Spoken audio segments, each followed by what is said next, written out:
कधी कधी मुलीचं आणि आईचं सुद्धा भांडण होतं, म्हणून आपण आपल्या मुलीसोबत बोलणं टाकून देतोय का? नाही.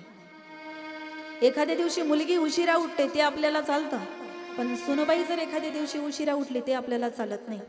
का? तर हिच्या मायबापाचे संस्कार नाही. त्यामध्ये सुखाचा काळ हा भराभरा निघून जात असतो, दुःखाची रात्र मात्र संपत नाही. एखादा व्यक्ती आजारी असू द्या, तो घड्याळ बघतो, 8 वाजलेले दिसतात, पुन्हा बराच वेळ झाल्यासारखा त्याला वाटतो आणि पुन्हा घड्याळ बघतो, अरे 8 वाजून 10च मिनिट झाले. ते 10 मिनिट त्याला 10 युगासारखे वाचायला लागतात. का? त्याच्या शरीरात वेदना आहे, त्याला आजार आहे. त्या आजारामध्ये कोरोनाची 2च वर्ष होती, पण 2 युगासारखी वाचली. ज्या व्यक्तीला 14 दिवस क्वारंटाईन ठेवलं होतं ना, त्याला तर असं वाटलं असावं की यापेक्षा 14 वर्ष रामाचा वनवास बरा. या 14 दिवस क्वारंटाईन पेक्षा तो वनवास बरा. म्हणून आनंदाचे क्षण लवकर लवकर निघून जातात, दुःखाचे क्षण संपत नसतात. आपण पाहिलं की विवाह सोहळा त्या ठिकाणी पार पडला आणि विवाहाच्या नंतर आदिशक्ती भगवतीची विदाई आता जवळ आलेली आहे. प्रत्येक मायबापाच्या जीवनातले हे प्रसंग आहे. मुलीचं लग्न झालं की काही वेळाने ती तिथून निघून जात असते. लग्नाचं असं आहे महाराज, सकाळी धामधूम, दुपारी टामटूम, संध्याकाळी नवरी गेली की सामसूम.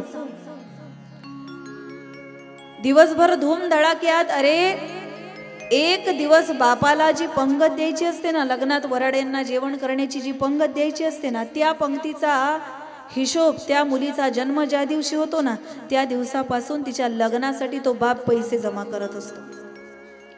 लोक एवढे विचित्र आहे, मस्त ताणून जेवतात, जागेवरून उठणं होत नाही, एवढं लोक जेवून घेतात. म्हणतात हे भाजी छानच नाही झाली, पोळ्या चपात्या अशाच झाल्या. पण लक्षात घ्या, कोणाच्याही लग्नाला जा, मुलीच्या लग्नात जेवायला गेलं की अन्नाला चुकून नाव ठेवू नका. तुम्हाला ताटात वाढलेलं अन्न हे अन्न नाही, त्या बापाने उभा आयुष्य गाळलेला तो घाम आहे आपल्या लेकीच्या लग्नासाठी. प्रत्येक मायबापाच्या जीवनातले हे प्रसंग आहे. एकुलत्या एका मुलाच्या मरणाने जो बाप रडत नाही ना, तो बाप त्याची एकुलती एक मुलगी ज्या वेळेला पहिल्यांदा माहेर सोडून सासरी जाते ना, दगड असू द्या दगड, त्या दगडालाही पाझर फुटल्याशिवाय राहत नाही. कारण सर्व घराची काळजी घेणारा बाप असतो, पण बापाची काळजी घेणारी मुलगी असते. लक्षात घ्या, तुमच्या आईनंतर तुमच्यावर जीवापाड प्रेम करणारी जर कोणी असेल, ती तुमची मुलगी असेल. तुमची आई मरू द्या या जगातून, आई जाऊ द्या, त्यानंतर आईसारखं प्रेम करणारी ती आपली मुलगी आहे. गड्या, घरामध्ये जर आई वडिलांचे वाद झाले ना, मुलगी आईचा पक्ष कधीच घेणार नाही, ती घेईल बापाचाच पक्ष. हे जन्मापासून कनेक्शन आहे, क्रॉस कनेक्शन. मुलीचं बापाशी आणि बापाचं मुलीशी एक अलौकिक नातं आहे, निस्वार्थी आहे. ना बापाला मुलीपासून स्वार्थ आहे, ना मुलीला बापापासून स्वार्थ आहे. बापाला माहिती असतं, ज्या मुलीला 18, 20, 25 वर्ष मी जगवणार आहे, लहानाचं मोठं करणार आहे, एक दिवस ही मुलगी दुसऱ्याच्याच घरात जाणार आहे, तरी सुद्धा तिला स्वतःच्या पायावर उभं करून देतो, तिला मोठ्या पदावर बसवतो. त्याचा काय स्वार्थ असतो सांगा ना? एखाद्या नोकरीवर जर त्याने मुलीला लावलं, लग्न झाल्यावर पगार नवऱ्याच्या घरी जातो की बापाच्या घरी जातो? नवऱ्याच्या घरी. शिकवलं कोणी? बापाने. हा समाज तर एवढा विचित्र आहे. या समाजातल्या काही प्रथा इतक्या विचित्र आहे. आधी मुलीच्या बापाने लग्न लावायचं, लग्नामध्ये हुंडा द्यायचा, पुन्हा आंधण द्यायचं, अंगावर तिच्या सोनं घालायचं. हे सगळं झाल्याच्या नंतर मुलीची पहिली जी डिलेवरी असते ती कोणाकडे असते? आईकडे. मुलीच्या बापाला पिडून पिडून खाल्ल्या जातं महाराज. मुलगा तुमचा, नातू तुमचा, तुमच्या घराण्याचं नाव मोठं करेल, तुमच्या घरासाठी जगेल, तुमच्या वंशाचा उद्धार करेल, आणि दवाखान्याचा खर्च मुलीच्या बापाने करायचा. काय आपले नियम आहेत. म्हणून एक बाप निस्वार्थपणाने आपल्या मुलीला जगवत असतो, तिला पायावर उभं करून देत असतो. आणि बाबाकडे किती इस्टेट असू द्या, मुलीचा त्या इस्टेटीवर कधी डोळा नसतो, किती का असेना. मुलीला सुद्धा माहिती असतं, ज्या घरात 18, 20, 25 वर्ष वयाची मी राहणार आहे, एक दिवस मला हे घर सोडून कायम परक्याच्याच घरी जायचंय, तरी मरेपर्यंत बापावर तेवढंच प्रेम करते. तिचंच नाव आहे मुलगी. म्हणून स्वतःला नशीबवान समजा जर देवाने एक तरी मुलगी तुम्हाला दिली असेल. ज्या घरात मुलीचा जन्म होतो ना, तुम्ही थकून बागून बाहेरून घरी या, लहानशी मुलगी असू द्या, तिला बोलता सुद्धा येत नसेल, बोबडा बोलत असेल, पण जेव्हा बाप घरी आलेला दिसतो ना, ती मुलगी धावत धावत जाते. पूर्ण हात माठामध्ये बुडवल, त्या ठिकाणी अर्धा हात त्याच्यामध्ये जाईल, ग्लासमध्ये पाणी घेईल, धावत धावत येत असताना अर्ध पाणी खाली सांडेल आणि अर्धच 2 घोटच त्याच्यामध्ये शिल्लक राहील. पण तुम्हाला सांगते, ते 2 घोट ज्या वेळेला तुम्ही प्याल ना, त्या पाण्याला अमृतापेक्षाही चांगली चव असेल, जे लहान लेकरू तुमच्यासाठी घेऊन येईल. कारण या जगातलं बापाचं आणि मुलीचं अलौकिक नातं आहे, निस्वार्थ आहे. मुलगी शाळेतून आली की तिचा पहिला प्रश्न आपल्या आईला असतो, आई बाबा कुठे गेले ग? आई सांगते, बाळ आज सकाळपासून काय झालं कोणास ठाऊक, कोणाशी बोलत नाही, चहा घेतला नाही, नाश्ता घेतला नाही, आंघोळ सुद्धा केली नाही. पण बेटा तू शाळेमधून आलीस, तू जेवण कर. ती म्हटली, आई आपल्यासाठी रात्र दिवस काबाड कष्ट करणारा माझा बाप आज सकाळपासून उपाशी आहे, मी नाही जेवणार. तशीच पळत पळत गेली बापाकडे. विचारलं, बाबा काय झालंय, तुम्हाला बरं वाटत नाही? आईने तुमच्याशी भांडण केले, आईने केलेला स्वयंपाक तुम्हाला आवडला नाही, आईने तुमचे कपडे नसेल धुवून दिले तर मी धुवून देऊ बाबा? बाबा तुम्हाला बरं वाटत नसेल तर मी औषध आणून देऊ? सांगा ना बाबा काय झालंय. माझ्या शिक्षणाची पण तुम्ही चिंता करू नका, दादाचे जे पुस्तक आहेत ना त्यावरूनच मी अभ्यास करेन. एवढ्यात मुलगा आहे, तो क्रिकेट खेळून घरी बाहेरूनच ओरडतो, आई मला जेवायला ताट वाढ. मुलगी म्हटली, आई म्हटली, अरे जरा हळू बोल, जरा इकडे ये. आज सकाळपासून तुझा बाप जेवत नाही म्हणून तुझी बहीण सुद्धा जेवण करत नाही, आणि तू एवढ्या लांबून ओरडला मला जेवायला ताट वाढ. मुलगा म्हटला, आई तुला ना अजिबात अक्कल नाही.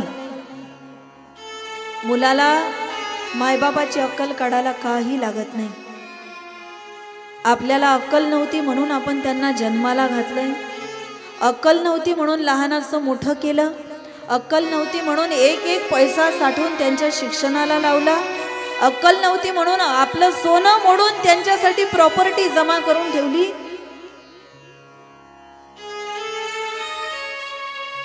आमच्या मायबापाची अक्कल काढायला मुलांना काही लागत नाही. लहानपणी मुलगा म्हणतो, आई बाबा तुम्हाला ना अजिबात अक्कल नाही. घरामध्ये सुना आल्या की सुना म्हणतात, सासूबाई तुम्हाला ना अजिबात अक्कल नाही. एक दिवस नवरा पण म्हणतो, आई नवरा पण त्या आपल्या पत्नीला म्हणतो, तुला ना अजिबात अक्कल नाही. कधी बायको सुद्धा नवऱ्याला म्हणते, तुम्हाला ना अजिबात अक्कल नाही. नेमकी आपल्याला अक्कल कधी येते हेच आपल्याला कळत नाही. मुलगा म्हटला, आई तुला ना अजिबात अक्कल नाही. तो हॉटेलमधून भजे खाऊन आला असेल, मला वाढ जेवायला ताट. हा फरक आहे. जगातले सगळेच मुलं अशी आहेत असं मला म्हणायचं नाही. यामध्ये अपवाद सुद्धा असू शकतात. आई वडिलांवर निष्ठेने प्रेम करणारे लोक सुद्धा, मुलं सुद्धा या समाजात आहेत. जे पुंडलिकाचा आदर्श आपल्या जीवनात घेतात असे सुद्धा लोक आहेत. म्हणून भाग्यवान समजा स्वतःला. तुम्हाला जर देवाने एक मुलगी दिली असेल का, कारण तुम्ही बाकी सर्व गोष्टीचं दान कराल हो. कोणी धनदान करेल, कोणी ज्ञानदान करेल, कोणी वस्त्रदान करेल, एखाद्याला गरज असेल रक्तदान करेल, निवडणूक जवळ आली की मतदान करेल. पण या जगातलं सर्वात श्रेष्ठ जर कोणतं दान असेल ना, ते कन्यादान आहे. कन्यादान. आणि हे त्याच्याच हातून घडतं ज्याला देवाने एक मुलगी दिली आहे. एक तरी मुलगी दिली आहे, त्याच्याच हातून घडतं. ज्या बापाला जर 2-4 मुली असतील ना, त्याच्या हातून तर अनेक वेळा हे कन्यादान त्या ठिकाणी होत असतं. जगातलं सर्वात श्रेष्ठ दान आहे. तुम्हाला जर तुमच्या खिशातला पेन एखाद्या व्यक्तीने मागितला ना, तुम्ही 10 वेळेला विचार करता याला पेन देऊ की नको देऊ. पेन पहिला 10 रुपयाचा, जास्त चांगल्या क्वालिटीचा असेल 100 रुपयाचा असेल. 10 रुपयाचा पेन कोणाला द्यायचा असेल तर एवढं विचार करणारे आपण एक दिवस आपल्या काळजाचा तुकडा एका परक्या घरी देतो, तेव्हा या बापाच्या काळजाची अवस्था काय होत असेल. या बापाचं काळीज कुठं राहत असेल. तुम्हाला रडून मोकळं होता येतं, यांना रडता सुद्धा येत नाही. हे रडायला लागले की लोक म्हणतात काय बायांसारखं रडत बसला, बांगड्या भर राहतात. हे उभं आयुष्य आपले अश्रू दाबून ठेवत असतात. कोणत्या दिवसासाठी? ज्या दिवशी त्यांची मुलगी सासरी जाते ना, त्या दिवसासाठी राखून ठेवत असतात.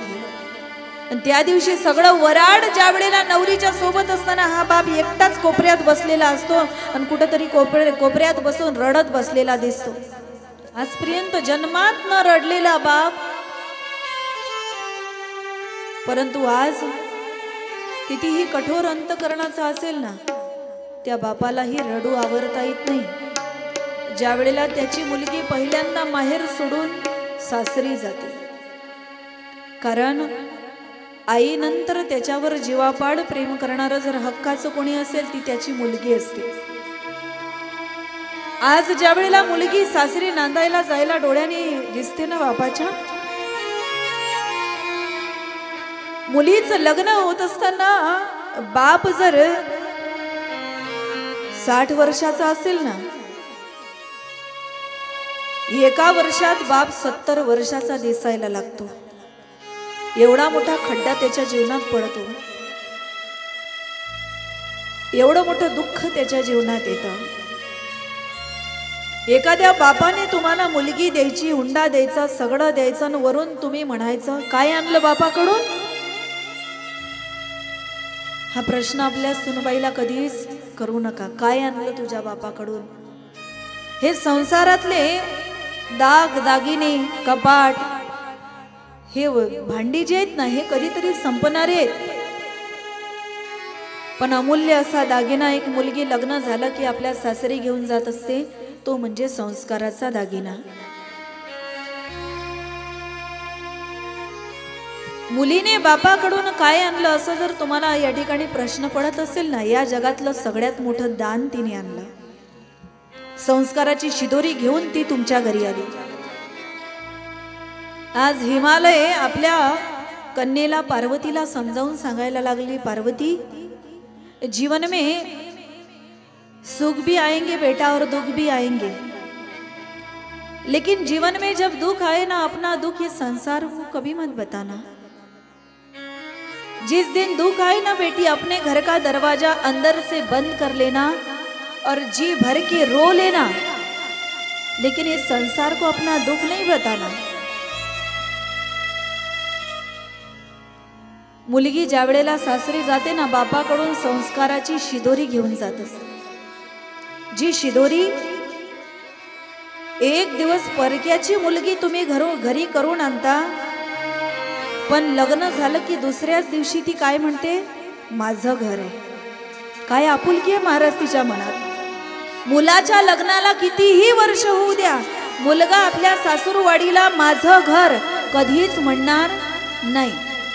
मुलाच्या लग्नाला कितीही वर्ष होऊ द्या, मुलगा आपल्या सासू सासऱ्यांना माझे मायबाप कधीच म्हणणार नाही. ही ताकद केवळ आणि केवळ भगवान परमात्म्याने फक्त आपल्यात दिली आहे की लग्न झाल्यावर त्याच्या मायबापाला आपण आपले मायबाप समजायला लागतो, त्याच्या घराला आपण आपलं घर समजायला लागतो. त्याच्या बहिणी बहिणीला आपण आपलं मानायला लागतो, त्याची बहीण आपली नणंद होती, त्याची आई आपली सासू होती, त्याचे नातेवाईक आपले होतात। ही ताकद केवळ देवाने आपल्यामध्ये दिली है। इसलिए पार्वती माँ कहती है, पिताजी आप मेरी चिंता नहीं करना, आप खुद का ख्याल रखना। बेटी जब घर छोड़ के जाती है ना ससुराल में, वो बहुत रोती है। दुनिया को लगता है खुद के लिए रो रही है, लेकिन वो खुद के लिए कभी रोती नहीं है। वो अपने माँ बाप के लिए रोती है, अपने पिता के लिए रोती है। जाते समय हर किसी को बताएगी मेरे पिता का ख्याल रखना। अपने माँ से कहेगी, देख माँ आज तक तू बहुत झगड़ा करती थी मेरे पिताजी के साथ में, खबरदार आज से मेरे पिताजी से कोई उल्टा सीधी अगर तूने बात की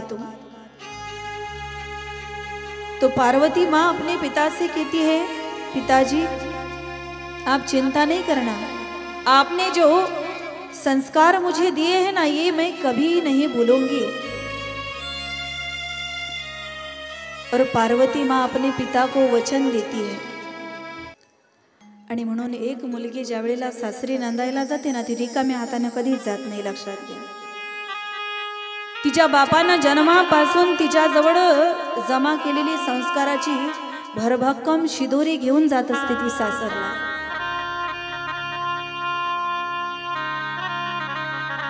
ती संस्काराची शिदोरी एक दिवस इतकं आयुष्य तिचं उज्ज्वल बनवून देते ना महाराज।